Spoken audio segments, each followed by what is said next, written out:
Hello students, this is the third part on the conditional probability. इससे पहले दो part discuss हो चुके हैं। लिंक आपको डिस्क्रिप्शन बॉक्स में मिल जाएगा, आप जाके देख सकते हो। आप देख सकते हो प्रोबेबिलिटी कितना इंपॉर्टेंट कंसेप्ट है।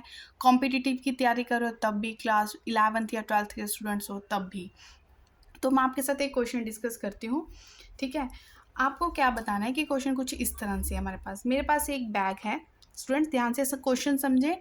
एक बैग है, उस बैग में मेरे पास 5 वाइट बॉल्स है और उसमें 4 रेड बॉल्स है, ठीक है।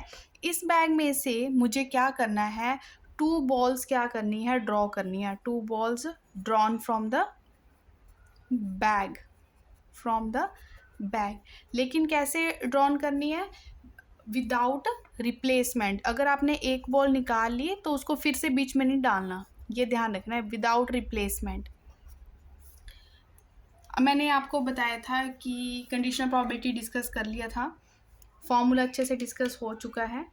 अब आपको क्या करना है, कहते हैं हमें जो प्रोबेबिलिटी फाइंड आउट करनी है, हमें ये बोल रहे हैं 2 इवेंट्स की बात हो रही है क्वेश्चन में, ठीक है। 2 इवेंट्स की क्वेश्चन में बात हो रही है। पहले आप बोल रहे हैं कि हमें प्रोबेबिलिटी फाइंड आउट करनी है कि red ball draw red ball in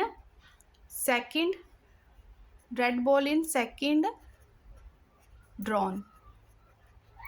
मतलब हमें क्या करनी है, इसकी हमें प्रोबेबिलिटी फाइंड आउट करनी है इस इवेंट की, कि जिसमें क्या बोल रहे हैं कि आपने जो सेकंड बॉल निकाल ली उसमें रेड होने की क्या प्रोबेबिलिटी है। और एक हमें गिवन दे दिया है कि हमें पहले से ही पता है कि जो वाइट बॉल है वो पहले ड्रॉ में निकली है। White ball drawn from first drawn, ठीक है। ये चीज़ मुझे नोन है। हमने इस तरह से क्वेश्चन अच्छे से लिख लिया। एक हमें फाइंड आउट करना है, एक नोन है। तो किसी को भी ए इवेंट मान लो, किसी को भी बी इवेंट मान लो। तो इस तरह के क्वेश्चन देख के पता चलता है कि ये कंडीशनल प्रोबेबिलिटी के ऊपर बेस्ड क्वेश्चन है।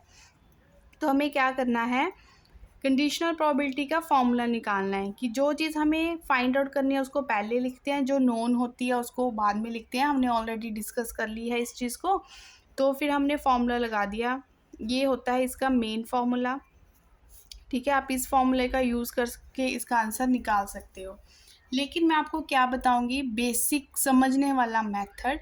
क्वेश्चन को समझो, क्या पूछा है, क्या निकालना है, क्या दिया है, अच्छे से समझते हैं। देखो जो फर्स्ट इवेंट है ई इवेंट, उसमें देखो 2 बॉल्स निकालनी है। टोटल 9 बॉल्स है। 9 बॉल में से हमें कितनी ड्रॉ करनी है, 2 बॉल्स ड्रॉ करनी है। इवेंट्स को जब हमने पढ़ा तो उसमें बोला है कि से एक, अब देखो आपके पास टोटल जो प्रोबेबिलिटीज़ हो सकती है, ऐसे हो सकता है कि पहली बॉल निकाल ली, वो भी आपके पास रेड आई और दूसरी बॉल भी आपके पास क्या आई, रेड आई। ये हो सकता है पहली बॉल निकाली वो भी वाइट है, दूसरी बॉल निकाली वो भी, जो भी टोटल पॉसिबल आउटकम्स है मैं ये आपके पास लिख रही हूँ। पहले आपको कोई भी क्वेश्चन करने से पहले ये पता होना चाहिए कि उसकी पॉसिबल आउटकम्स क्या क्या हो सकती है, क्योंकि आंसर तो उसी में से निकलना है ना। तो पॉसिबल आउटकम्स लिख लो। तो पहले ड्रॉ में रेड, दूसरे ड्रॉ में रेड हो सकता है, पहले ड्रॉ में वाइट, दूसरे ड्रॉ में वाइट हो सकता है, पहले ड्रॉ में रेड, दूसरे ड्रॉ में वाइट, जी बिल्कुल पॉसिबल है। अगर बोलूँ कि पहले ड्रॉ में वाइट, दूसरे ड्रॉ में रेड, ये इससे ज़्यादा तो और केसेस बन नहीं सकते। टोटल पॉसिबल आउटकम्स मेरे पास क्या है, सिर्फ 4 है, ठीक है। ये टोटल पॉसिबल आउटकम, जैसे ही आप टोटल पॉसिबल आउटकम्स लिख लेते हो तो उसके बाद अपने इवेंट्स को देखो कि क्या क्या बोला है। कहते इसमें बोला है कि drawn red ball in second drawn, मतलब सेकंड ड्रॉ में रेड बॉल आनी चाहिए। देखो एक ये है जिसमें सेकंड ड्रॉ में रेड बॉल है, और ये है जिसमें सेकंड ड्रॉ में रेड बॉल है, ठीक है। और क्या बोला है, वाइट बॉल। और देखो एक इवेंट तो क्लियर हो गया, ठीक है। एक इवेंट में इसकी बात हो रही है, एक इवेंट में इसकी बात हो रही है। ये कौन सा इवेंट था, ए इवेंट। सेकंड इवेंट जो हमें नोन है वो भी देख लो, वाइट बॉल ड्रॉन फ्रॉम, उसमें से white ball drawn from the first event, ठीक है। ये है white ball drawn from the first event. Student इसको जरा मैं आपको क्लियर करती हूँ, एक बार इसको मैं फिर जाती हूँ। जो भी बताया उसको मैं अच्छे से क्लैरिफाई करती हूँ कि पहले आपने जो फाइंड करना है उस इवेंट को देखना होता है टोटल पॉसिबल आउटकम्स में, या जो नोन होता है उस इवेंट को देखना होता है। सबसे अच्छा मेथड, बिल्कुल कंफ्यूज नहीं हो गया अगर आप इस पर अच्छे से गौर कर रहे हो, कि जो इवेंट हमें नोन है, बी इवेंट हमें नोन है, पहले टोटल पॉसिबल आउटकम्स में उसको मार्क करो। ठीक है, बी इवेंट में क्या बोला है कि फर्स्ट ड्रॉ में वाइट बॉल हो, फर्स्ट ड्रॉ में वाइट बॉल हो एक ये है, फर्स्ट ड्रॉ में वाइट बॉल हो एक ये है। जो हमारा क्या होगा, गिवन इवेंट होगा जो ऑलरेडी हैपन हो चुका है, उसको आपने डिनोमिनेटर में लिख दिया। टोटल पॉसिबल आउटकम्स में उसके कितने बार आउटकम्स आई, 2 बार, तो वो हमने डिनोमिनेटर में लिख लिया। और जो फाइंड आउट करना है अब उसी में, जो फाइंड आउट करना है वो देखो अब इस दोनों में कि रेड बॉल सेकंड ड्रॉ में कितने हैं, एक सिर्फ। ठीक है, इसका तो सेकंड ड्रॉ में वाइट है, इसका है रेड, तो ये आपका फाइनल आंसर आ चुका है। ठीक है, आप जस्ट इस तरह के क्वेश्चन सिर्फ टोटल पॉसिबल आउटकम्स लिखो। ठीक है, अगेन रिपीटिंग, कोई भी क्वेश्चन होता है बड़ी कन्फ्यूज़न होती है कि हर बुक में अलग अलग मेथड से किया होता है, अलग अलग वीडियोस देखते हो तो हर किसी ने अलग अलग ढंग से समझाया होता है, आपने उसमें बिल्कुल कन्फ्यूज़ नहीं होना। फर्स्ट क्वेश्चन को अच्छे से समझना है, स्टेप नंबर 1। ठीक है, क्वेश्चन को अच्छे से समझो जी, समझ लिया। आफ्टर दैट आपने क्या करना है, जो इवेंट्स की बात हो रखी है आपकी मर्जी है, ऐसे कोई रिस्ट्रिक्शन नहीं है कि फर्स्ट इवेंट इसको ही मानना है, बी सेकंड इवेंट इसको ही मानना है, ये आपकी मर्जी है। ठीक है, वो आपने इवेंट्स लिख लिए, वो भी स्टेप हो गया, सेकंड बात ये होगी।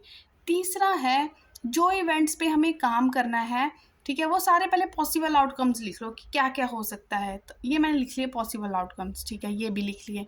उसके बाद स्टूडेंट्स आपको क्या करना होता है कि जो इवेंट ऑलरेडी अक्कर हो चुका है, जैसे इसमें बी इवेंट ऑलरेडी अक्कर हो चुका है, तो उसको पहले आपने मार्क कर लेने हैं कि टोटल पॉसिबल आउटकम्स में उसकी कितनी बार मतलब वो रेपिटेशन हो रहा है, वो 2 बार आ रहा था, वो आपने टर्म डिनोमिनेटर में लिख ली। फिर जो चीज़ ऑलरेडी हो चुकी है उसी में से आपको जो चीज़ फाइंड आउट करनी है उसी में से ढूंढनी है। ठीक है, तो ये 2 हो चुके थे ऑलरेडी हैपन, जिसमें फर्स्ट ड्रॉ में वाइट आना चाहिए था। अब इसी में से हमें क्या फाइंड आउट करना है कि सेकंड ड्रॉ में रेड आना चाहिए। तो सेकंड ड्रॉ में रेड यहाँ से आ रहा है एक इवेंट, तो इसको हमने 1/2 इसका फाइनल आंसर आ गया। इसी तरह से बेसिक चीज़ें बड़े अच्छे ढंग से समझाने वाली वीडियोस फर्दर आपके सामने अपलोड होने वाली है, तो चैनल पे नए हो तो चैनल को सब्सक्राइब कर लें। बेनिफिशियल चैनल है फॉर दो students who can't afford tuition fees. तो मैं बार बार बोल रही हूँ, अगर चैनल पे नए हो तो चैनल को सब्सक्राइब कर लें। अब मिलते हैं नेक्स्ट वीडियो में। कंडीशनल प्रोबेबिलिटी को ही हम आगे कंटिन्यू करेंगे, इसी के रिगार्डिंग अभी वीडियोज़ अपलोड होती रहेगी ताकि आपका ये कंसेप्ट अच्छे से क्लियर हो जाए। Okay friends, take care.